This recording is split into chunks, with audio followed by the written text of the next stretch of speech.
Bem, então vamos para a segunda parte da nossa aula. Se der tempo, eu vou dar umas anotações para a gente escrever, a gente conversar um pouco sobre a matéria. Sei que alguns de vocês querem conversar sobre esse assunto, tanto que da primeira vez que eu abordei um pouco sobre comunismo, fascismo, nazismo, vocês fizeram umas perguntas no grupo, deu a perceber que é um tema que vocês gostam de perguntar. Mas vamos lá. A Segunda Guerra Mundial. Quando a Primeira Guerra Mundial acabou, foram instituídas diversas medidas contra os países considerados culpados pelo conflito. Já falei com vocês, Tratado de Versalhes, diversos outros tratados da guerra humilharam os derrotados. O maior humilhado foi a Alemanha. A Alemanha teve que pagar altas indenizações, perdeu suas colônias na África, teve seu exército limitado a uma determinada quantidade de soldados, além de ser proibida de investir em equipamentos bélicos e nas forças armadas. Isso tudo porque a França e a Inglaterra, principalmente a França, tinha muito medo da capacidade alemã de crescimento. A Alemanha, gente, como país, a Alemanha, se formou no século XIX. Era um país novo. E como ele conseguiu tanto poder em tão pouco tempo? Eles investiram pesado em educação, em ciência e industrialização. Essas três coisas que na época foi o Bismarck, líder da unificação alemã, que encabeçou esse desenvolvimento alemão, eles cresceram ao nível de um país que acabou de se formar para um país que estava no nível da Inglaterra, do Império Britânico. O império que o sol nunca se impõe ganhou um adversário, à altura, que era a Alemanha. França e Inglaterra não se uniram à toa. Isso eu falei na Primeira Guerra, na aula de Primeira Guerra. França e Inglaterra, inimigos históricos. Eles lutaram a guerra dos 100 anos um contra o outro. Foram 100 anos de guerra de França e Inglaterra. E mesmo assim, eles se uniram contra a Alemanha. Para vocês terem um pouco de noção do medo que a França, principalmente a França, tinha, a França e a Inglaterra, mas principalmente a França, tinha do crescimento alemão. E quando eles ganham a Primeira Guerra, a humilhação que a Alemanha tem de diminuir o exército. Por que diminuir o exército? Antes a Alemanha tinha um exército de 500 mil pessoas. Agora são só 30 mil para poder manter o país seguro. A marinha deles não pode ser mais ter navio, não pode mais ter submarino, só podem ter barcos de patrulha costeira. A polícia deles, ninguém pode usar arma. Vamos ver o que mais. Eles não podem ter tanques de guerra, eles não podem ter armas químicas, eles não podem ter aviões de combate, eles só podem ter avião de reconhecimento. No máximo ali um balão policial, um dirigível policial. A Alemanha foi completamente humilhada. E algumas fábricas deles também foram tiradas. A França e a Inglaterra tomaram alguns conhecimentos científicos da Alemanha, tirando o privilégio deles de explorarem isso comercialmente. Isso tudo criou na Alemanha uma questão de revanchismo, que o Hitler explorou muito bem.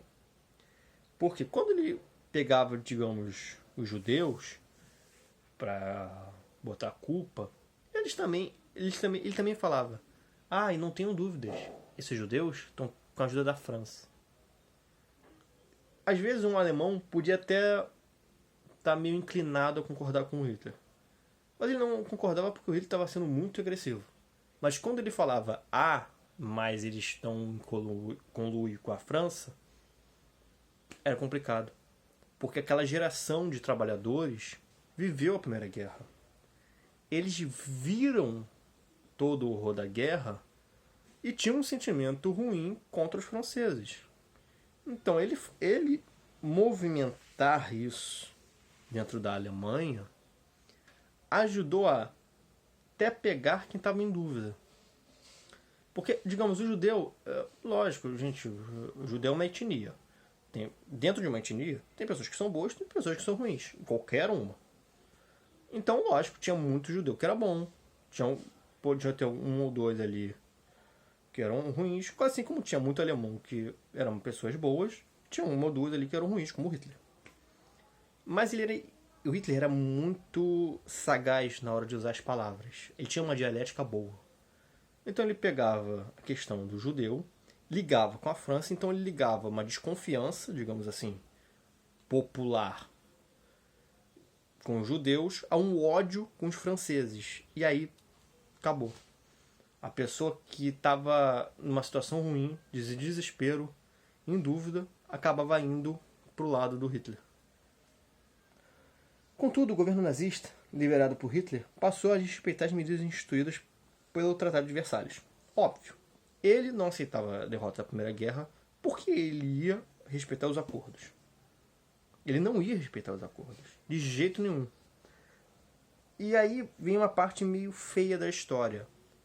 Não dá para você crescer um exército, construir uma marinha, sem que outros países percebam. A Alemanha nazista começou a crescer, inclusive recuperar alguns territórios que tinham sido tirados dele no Tratado de Versalhes, antes da Polônia, e a Inglaterra e a França não fizeram nada. No caso da Alemanha, ter pegado os territórios que antes era da Alemanha e depois foi tirados deles por causa da guerra, primeiro, ele não, digamos, foi para Alsácia-Lorena, que era da França. Ele foi atacando outras regiões que pertenciam à Alemanha, que foi pegos pela, por exemplo, Polônia, mas não exatamente pela Polônia. A Polônia foi o ponto final, foi a gota d'água.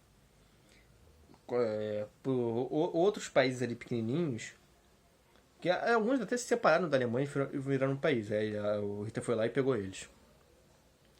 E por que a França e a Inglaterra não fizeram nada? Porque, eles não queriam outra guerra. Todos os mecanismos de tratado de paz, de acordo, de alianças, foram feitas para evitar uma segunda guerra mundial. Eles não queriam mesmo isso. Tinha-se a Liga das Nações Unidas, que é uma organização que precede a ONU, que tinha digamos, mecanismos de controle para evitar guerras, que não deu certo. Porque Inglaterra e França não queriam esquentar a cabeça com a Alemanha agora. Eles mesmos estavam se recuperando da crise de 29, e também eles achavam que a Alemanha só está recuperando o território que a gente tirou deles. Esse território é historicamente deles. Já deixa eles recuperarem, vai dar em nada. Esse era o pensamento da França e da Inglaterra. Vai dar em nada. Eles só estão se reerguendo. Tudo bem, depois a gente negocia uma paz. Teve uma questão também da soberba. A França e a Inglaterra tinham vencido a Primeira Guerra. Eles eram os vitoriosos. Dentro do meio político não se tinha muito a noção de que o Hitler fazia ali podia crescer e se tornar uma grande guerra.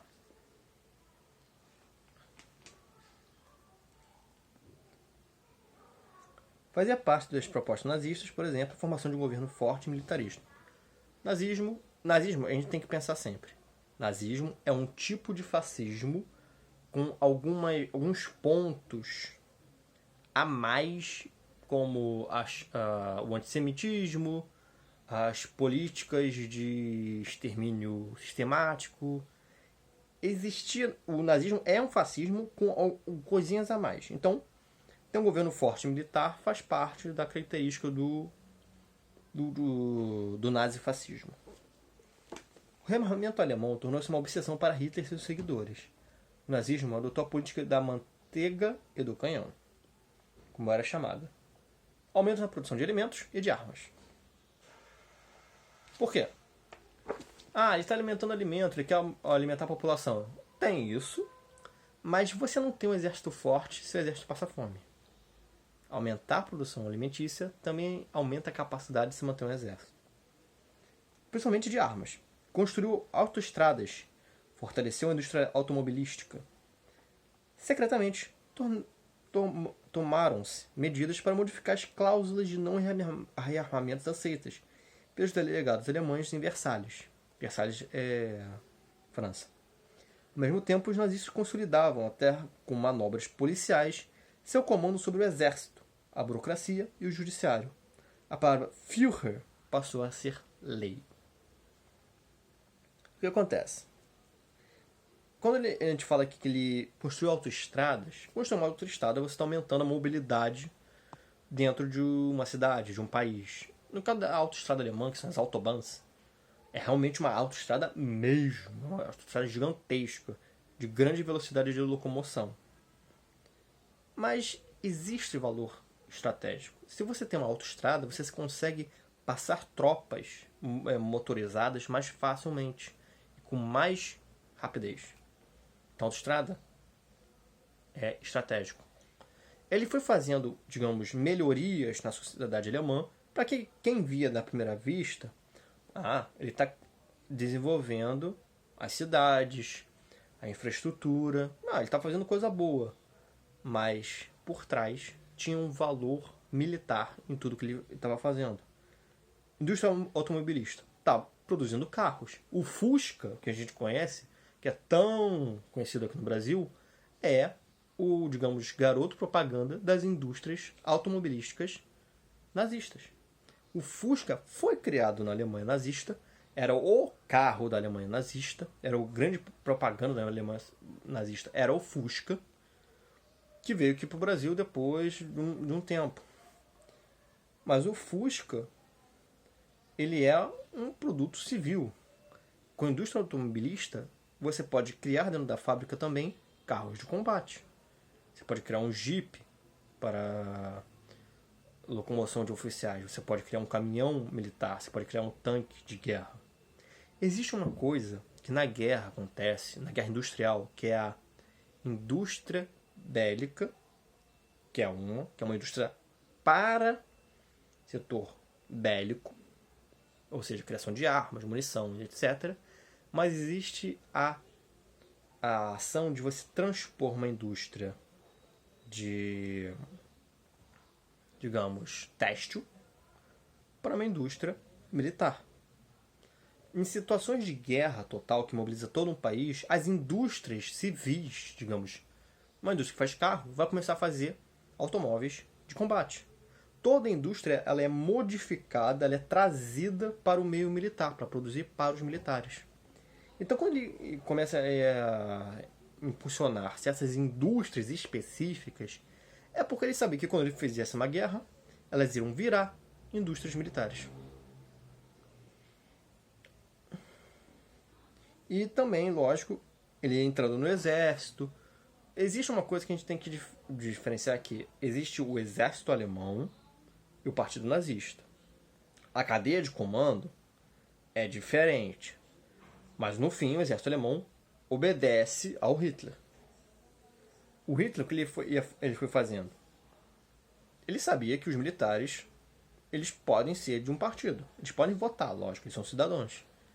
Então, digamos, se por um acaso esse capitão aqui ele é filiado ao partido nazista, eu posso botar o nome dele para uma promoção aí, que aí ele vira coronel, que eu tenho um militar mais leal às minhas ideias. Ele foi montando a cadeia militar, que não estava na mão dele montar, através das suas indicações como primeiro-ministro, como chanceler alemão, e moldando o exército alemão, a cadeia de comando, para quem era leal a ele.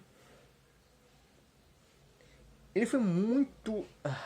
É ruim usar a palavra esperto, mas ele foi esperto nisso.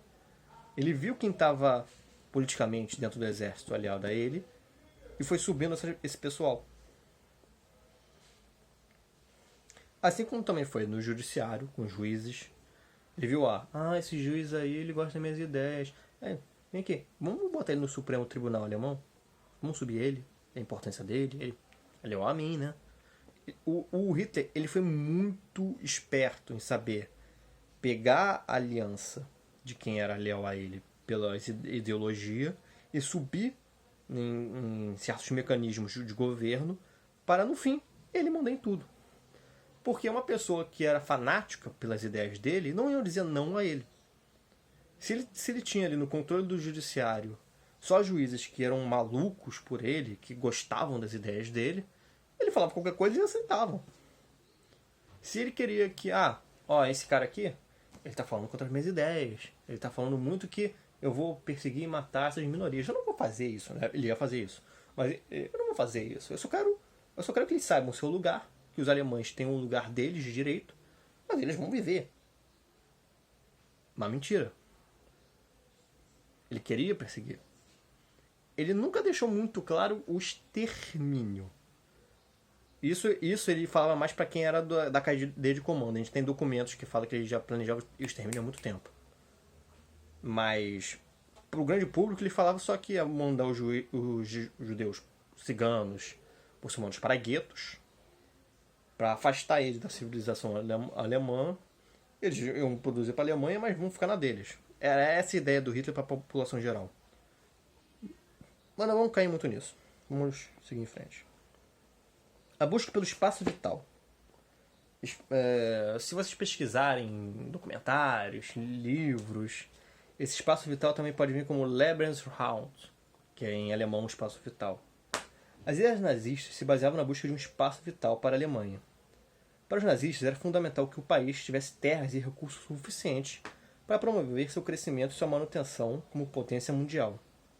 Por exemplo, a Alemanha, o território alemão, ele é muito pobre em petróleo. A grande parte do petróleo usado na Segunda Guerra pelo exército nazista foi porque de conquistas de outros países que já tinham sua reserva de petróleo e foi usando. E eles produziram. Os cientistas alemães descobriram um método de produzir petróleo. Só que é um método muito caro. Mas eles tiveram que fazer isso porque eles mesmos não têm recurso de petróleo. Na ideia do Lebensraum, do espaço vital, ele estava atrás de locais que tinham, digamos, reserva de petróleo, reserva de ferro, para poder tornar a ideia dele de governo sustentável.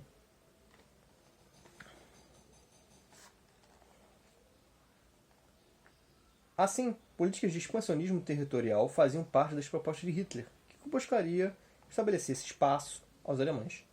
Para efetivar as ideias expansionistas, Hitler iniciou anexando a Áustria ao território alemão em 1938.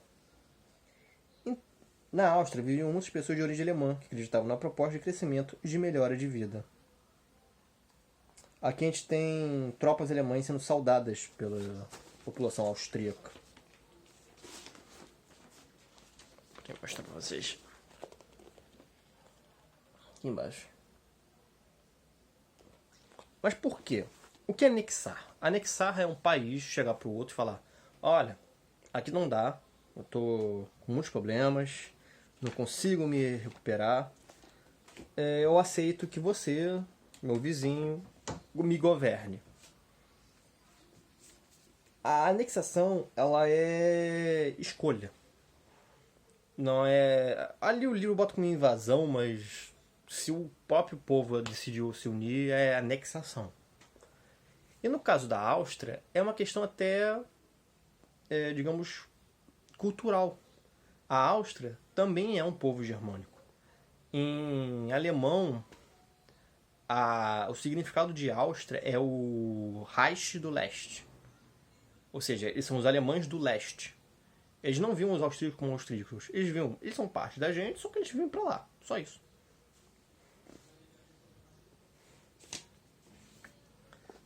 As políticas de alianças. A gente, mais uma vez, voltando lá para a Primeira Guerra, também tinha aliança naquela época.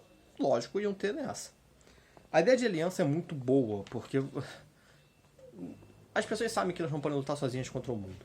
Então, se você se unir com quem gosta de você, ou que gosta das suas ideias, compactua do mesmo objetivo, a sua chance de alcançar esse objetivo é maior. Por isso, também houve política de aliança na Segunda Guerra.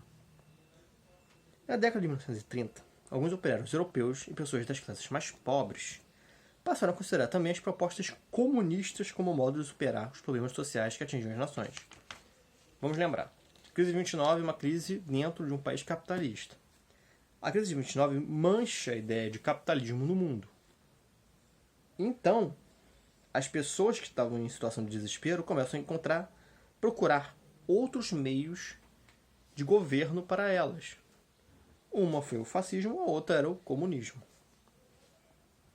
Para combater o avanço dessas ideias comunistas em seus países, em 1937 foi firmado entre governantes da Alemanha, Itália e Japão o Pacto Anticomunista.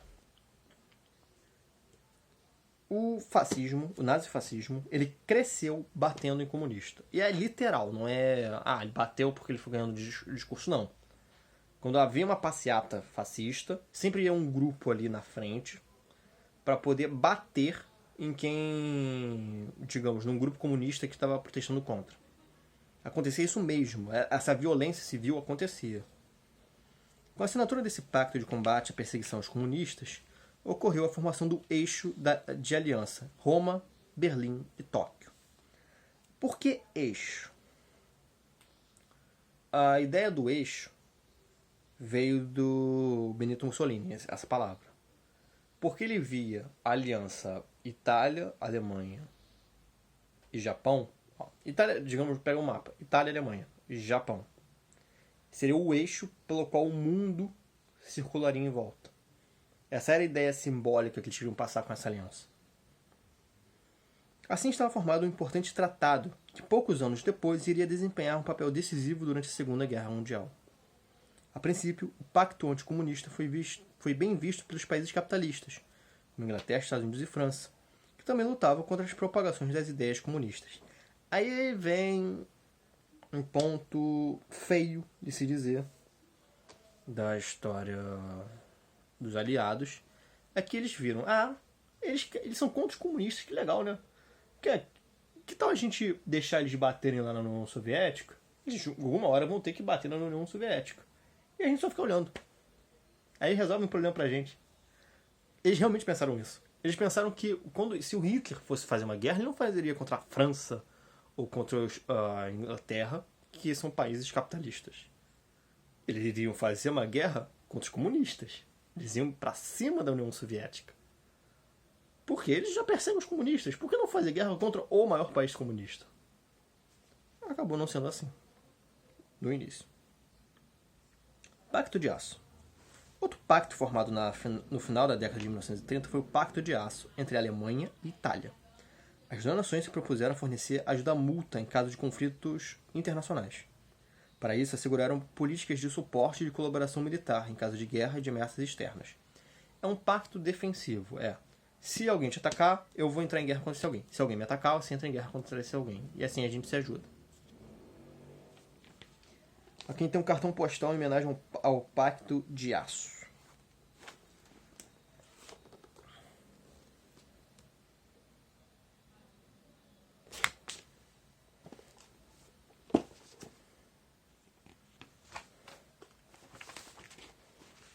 O início do conflito.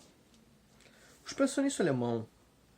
expansionismo alemão tornou-se mais forte a partir do final da década de 1930.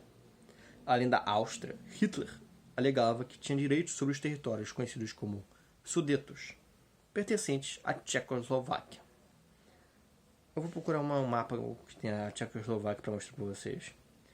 Em 1938, durante a Conferência de Berlim, a Alemanha assinou um acordo com ingleses e franceses permitindo a ocupação dos Sudetos.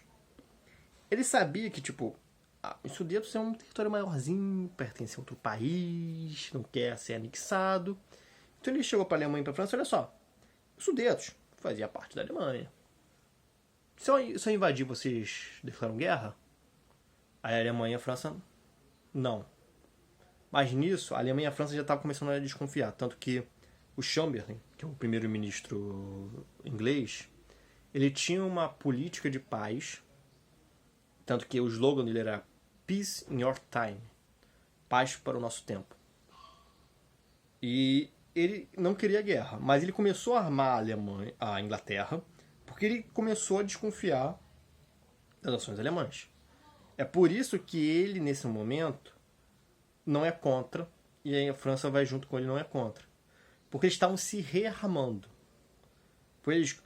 Infelizmente, eles podiam desconfiar antes, podiam, mas eles demoraram para poder se rearmar. Se eles tivessem se rearmado antes, talvez eles não deixassem a Alemanha invadir os Sudetos sem uma consequência. Em 1938, durante a Conferência de Berlim, a Alemanha assinou um acordo com ingleses e franceses permitindo a ocupação dos Sudetos. Porém, no ano seguinte, Hitler resolveu ocupar por completo a região da Tchecoslováquia, desrespeitando os termos do acordo. Ou seja, eles concordaram sem embate Sudetos, fazia parte da Alemanha, só que o Hitler invadiu os Sudetos e depois invadiu todo o país da Tchecoslováquia. Ele tomou a Tchecoslováquia inteira. Aí, peraí, o que aconteceu? Isso assustou a comunidade internacional. Temos uma fotografia de 1938 que retrata uma mulher chorando e fazendo saudação nazista durante a invasão dos Sudetos. Essa fotografia foi publicada em um jornal nazista que afirmava que a mulher não foi capaz de conter as lágrimas de felicidade. No entanto, em um jornal dos Estados Unidos, a legenda da mesma foto dizia o contrário, que o choro era de tristeza.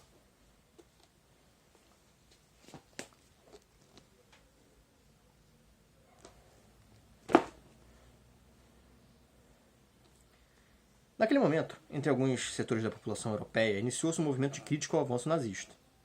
A situação piorou quando, em 1º de setembro de 1939, o governo alemão invadiu o território da Polônia. Parte do país pertencia aos alemães, antes da Primeira Guerra Mundial, e Hitler resolveu ocupar novamente a região. Ele foi no mesmo esquema. Vou invadir aqui porque isso aqui era meu antes, tá? Eu só estou tomando de volta. Só que nessa os outros países que não eram do eixo não eram bobos. Eles viram que a gente deixou o Sudeto e tomou a Tchecoslováquia inteira. Não dá para deixar de novo. Ameaçados com o expansionismo dos alemães... Peraí, pulei alguma coisa. Não. Avançados com o expansionismo dos alemães e com as recentes anexações territoriais, Inglaterra e França resolveram declarar guerra à Alemanha. Em 3 de setembro de 1939, iniciou-se a Segunda Guerra Mundial, conflito de grandes proporções que envolveu diversos países, em um embate que durou cerca de 6 anos. E aqui embaixo temos soldados alemães durante a invasão da Polônia, em 1939.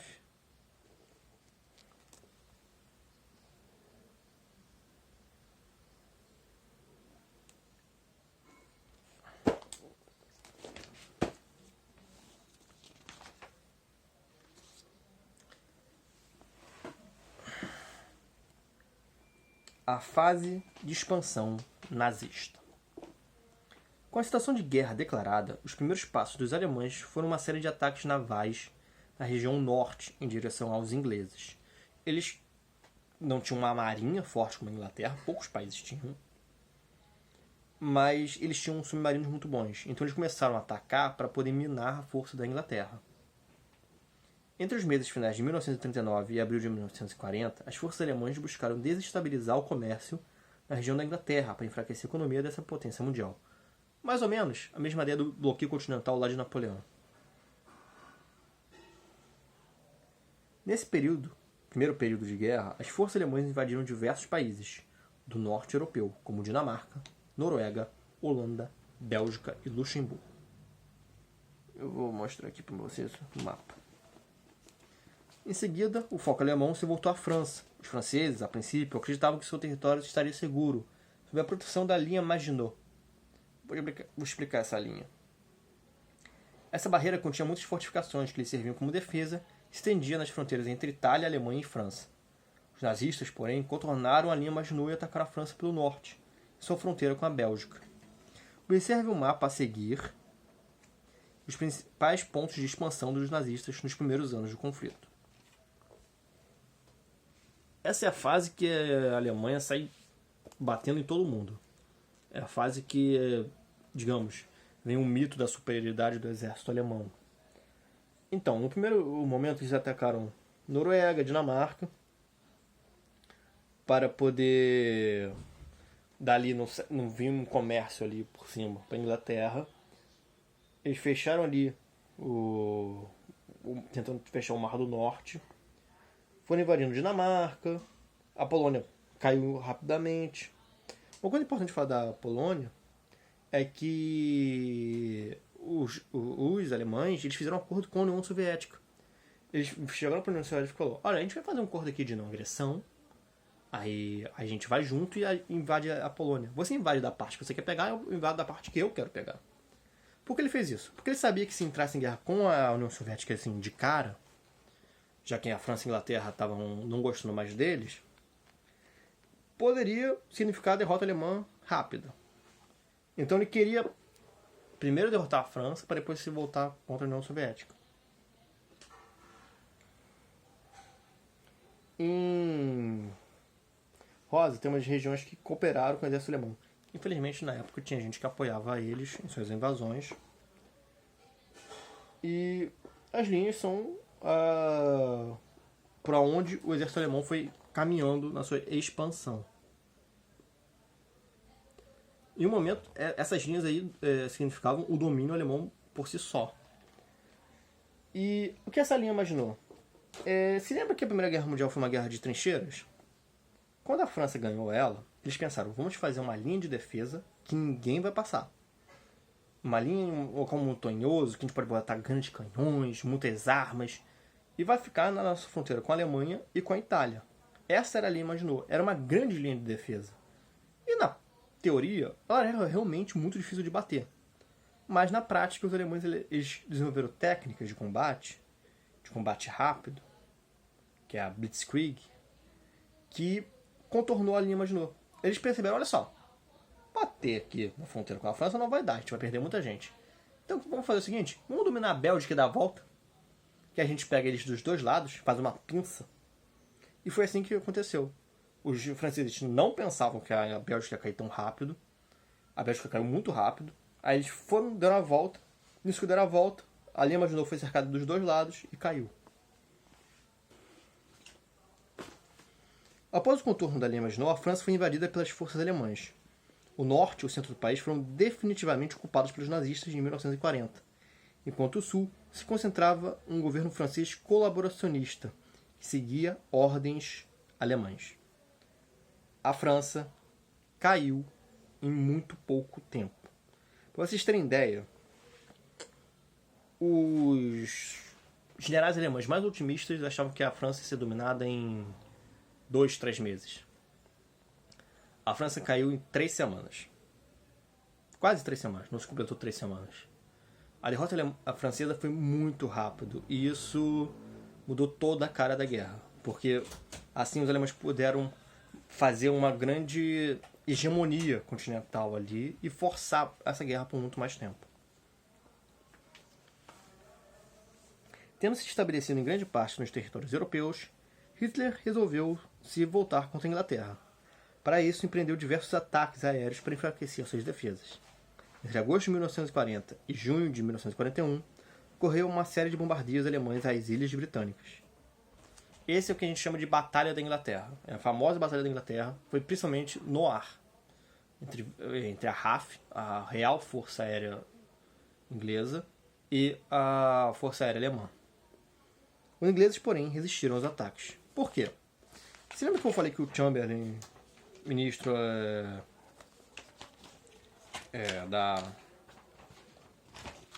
da Inglaterra, estava se preparando, começou a se rearmar? Uma das coisas que ele mais apostou foi na Força Aérea. Os ingleses tinham ótimos pilotos, até alguns veteranos da Primeira Guerra. Eles perceberam que se eles apostassem nisso, eles com uma ilha, a Força Aérea protegeria muito mais, porque no mar, o submarino alemão dava uma vantagem para eles. Mas com o avião, o submarino tem desvantagem. Se o submarino é visto pelo avião, o avião consegue derrubar ele com facilidade. E também, os postos de abastecimento para eles era fácil, porque a única coisa que o avião tinha que fazer era cruzar o Canal da Mancha. Uma pequena distância. E assim, apostando na Força Aérea,